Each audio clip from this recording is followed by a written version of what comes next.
Hello, I'm Lily Dong. Today I'll present you a speech regarding on student loans. So my uncle's daughter, she is a very respectable and kind young lady. She did extremely well in school and graduated with her Doctor of Pharmacy degree 4 years ago. She always told me about her passion and goal to help others in the medical field. She became an exceptional community pharmacist, and in the meantime, after finishing her education, she owed more than 115K in student loans. She has been making payments for the past 4 years, but with the high interest rate, it still seems like a very long way for her to pay it off.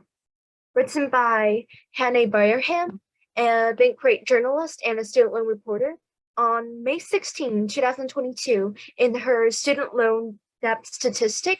In 2022, there is more than $1.7 trillion in extraordinary student loan debt in the US, and more than 42 million Americans are currently carrying federal student loans. As students, most of us are currently contributing or will be contributing to this rising number. Today, we'll examine the increasing U.S. student loans and why it is imperative for Congress to take actions to lower the student loan debt. We'll look at its problem, the effects, and the possible solutions. We have a serious problem. College students are accumulating significant debt. According to Education Data Initiative by Mellon Hansen, last updated May 2022, 63% of bachelor's degree holders owe an average of $31,790 in federal loans today. And the debt of student loans has become the second highest consumer debt category right after mortgages. The interest for student loans is also a huge factor that makes them unaffordable. Because federal interest rate is fixed, it will demand for the same amount regardless of the economy of the time. Also, according to Education Data Initiative by Mellon Hansen, compared to 2011, student loans have increased by around 84%. Tuition continues to rise as inflation caused by COVID-19 becomes severe. Student loan interest rates are higher for students that want to pursue an advanced degree. And the COVID-19 pandemic has caused financial strain for many families. Job losses and increasing prices make daily living a very difficult task. This largely impacts students' ability to pay off their student loan debt. The problem of student loan also leads to very catastrophic effects. There are three significant effects. Low-income families are reluctant to attend college, graduates fall into financial strain, and low graduation rate.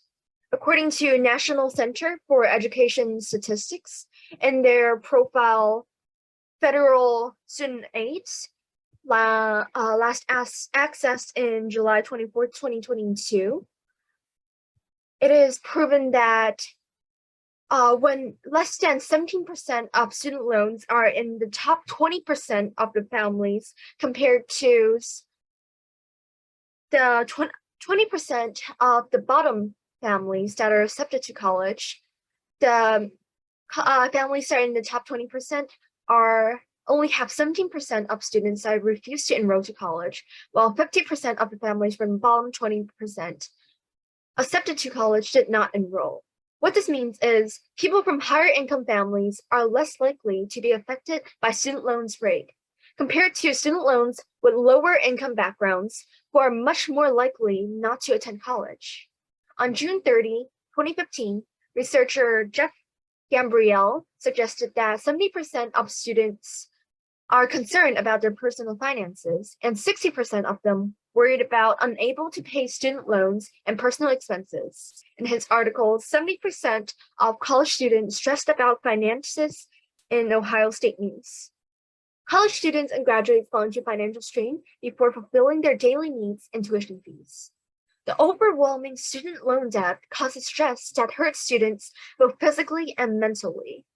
In research, current term enrollments estimates by NSC Research Center on May 26, 2022, the graduation rate has dropped to 6.6% in the United States, and the 42% of these college dropouts are due to financial stress Reasons.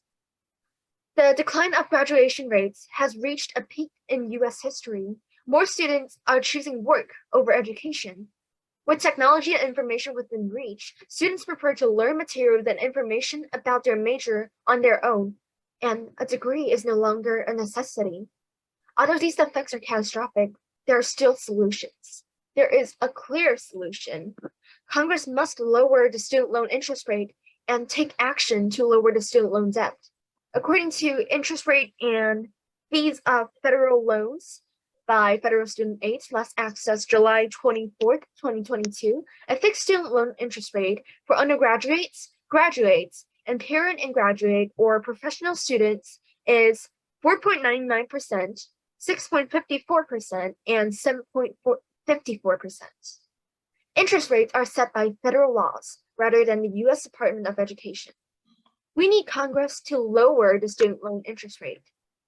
The United States government website, How Laws Are Made and How to Research Them, last accessed July 27, 2022, states a bill or a new law proposals can be introduced to the U.S. Senate and the U.S. House of Representatives. By contacting a member from either legislative chamber, a bill can be proposed and voted on. Lowering the interest rate will greatly reduce the financial stress of college students. Today, we've discussed why it is imperative for Congress to take actions to lower the student loan debt and the interest rate of student loans. We have looked at the problem, its effects, and its solutions. Currently, more than $1.7 trillion in student loans are owned by U.S. students. My uncle's daughter has been in a stable job for 4 years after her graduation. She is an intelligent and kind scholar who wishes to help the world as a pharmacist. Yet, the 7.5 interest rate keeps on adding to the balance of her student loan debt, and this is not good for anyone, especially for someone that is filling in your prescriptions. Thank you.